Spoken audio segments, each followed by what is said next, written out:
أعوذ بالله من الشيطان الرجيم.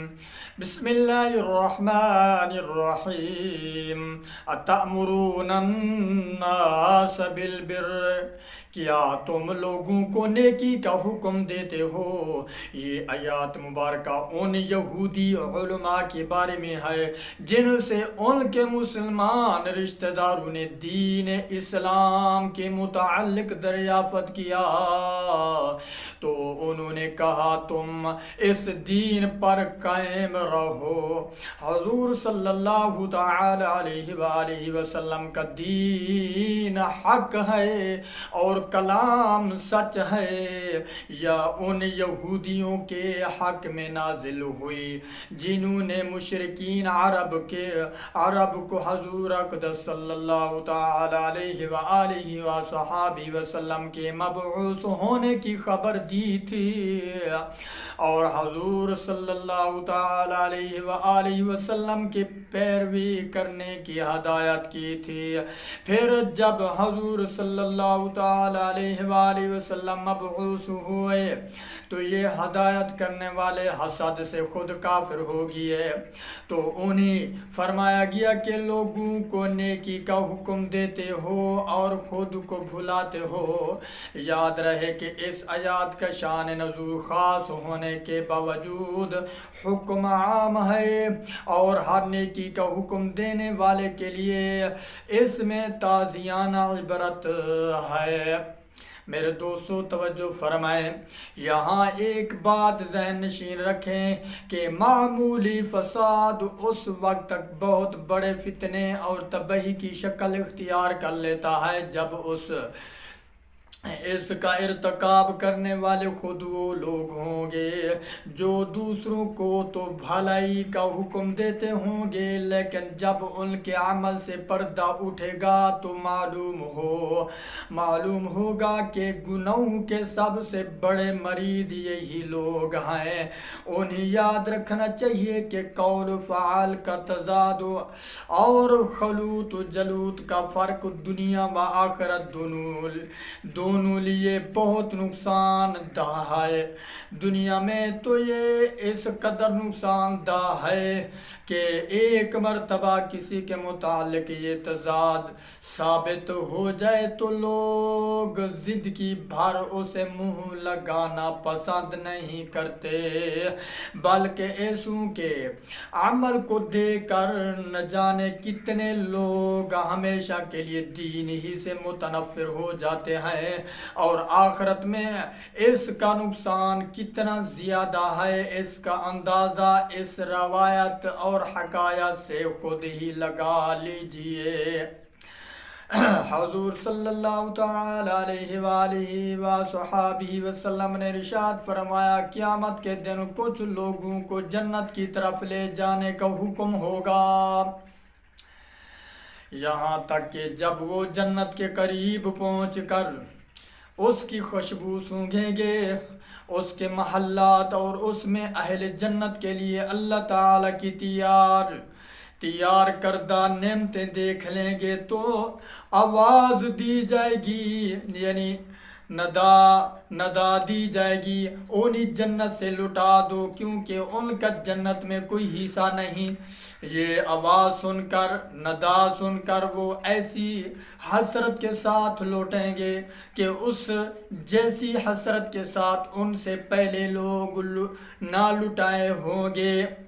پھر وہ عرض کریں گے، یا رب عز و جل، اگر تو اپنا ثواب اور اپنے اولیاء کے لیے تیار کردہ نعمتیں دکھانے سے پہلے ہی ہمیں جہنم میں داخل کر دیتا تو یہ ہم پر زیادہ آسان ہوتا۔ اللہ تعالیٰ ارشاد فرمائے گا، میں نے ارادتاً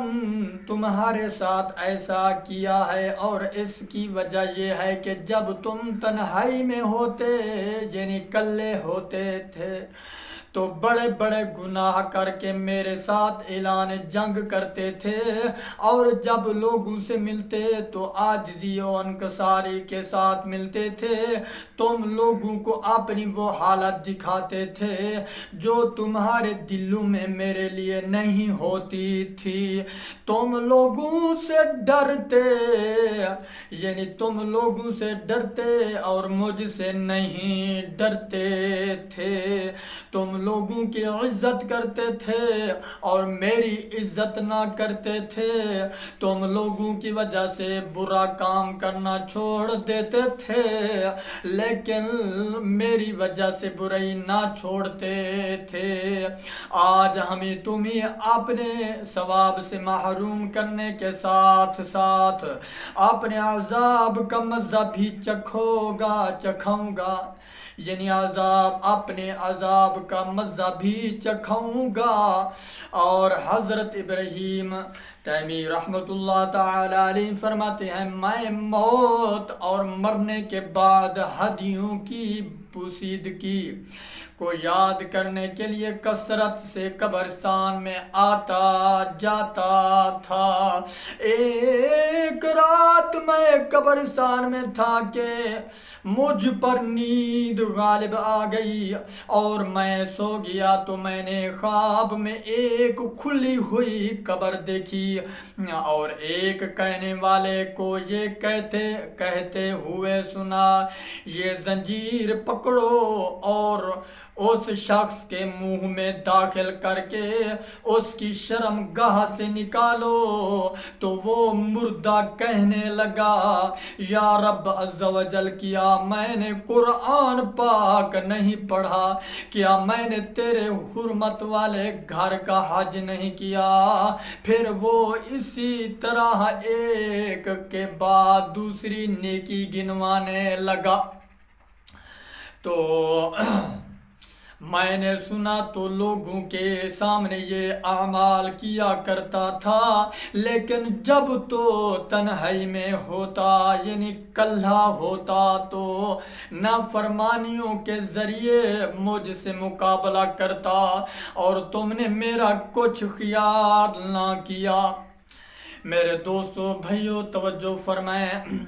یاد رہے کہ اس آیات کی مراد واعظ و نصیحت کرنے والوں کو تقوی پرہیزگاری پر ابھارنا ہے، بے عمل کو واعظ سے منع کرنا مقصود نہیں۔ یعنی یہ فرمایا ہے کہ جب دوسروں کو واعظ و نصیحت کرتے ہو تو خود بھی عمل کرو، یہ نہیں فرمایا گیا کہ جب عمل نہیں کرتے تو واعظ و نصیحت کیوں کرتے ہو، کیونکہ عمل کرنا ایک واجب ہے اور دوسروں کو برائی سے روکنا دوسرا واجب ہے۔ اگر ایک واجب پر عمل نہیں کیا تو دوسرے سے کیوں روکا جائے؟ حضرت انس بن مالک رضی اللہ تعالی عنہ فرماتے ہیں،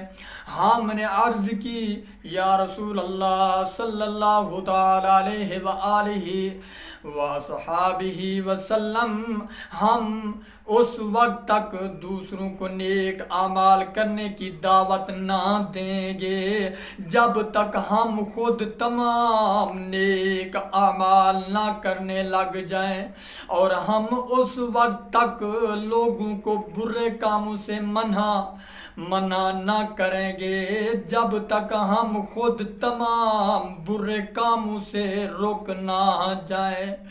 حضور صلی اللہ تعالی علیہ وآلہ وَأَصْحَابِهِ وسلم نے ارشاد فرمایا، ایسا نہ کرو بلکہ تم نیک اعمال کرنے کا حکم دو۔ اگر تم خود تمام نیک اعمال نہیں کرتے اور برے اعمال کرنے سے منع کرو، اگر تم تمام برے اعمال سے باز نہیں آئے، دعا ہے کہ اللہ تبارک و تعالی میرا پڑھنا تمہارا سننا اپنی بارگاہ قبول فرمائے، اور دعا ہے کہ اللہ تبارک و تعالی نیک اعمال کرنے کی بھی توفیق عطا فرمائے۔ آمین ثم آمین۔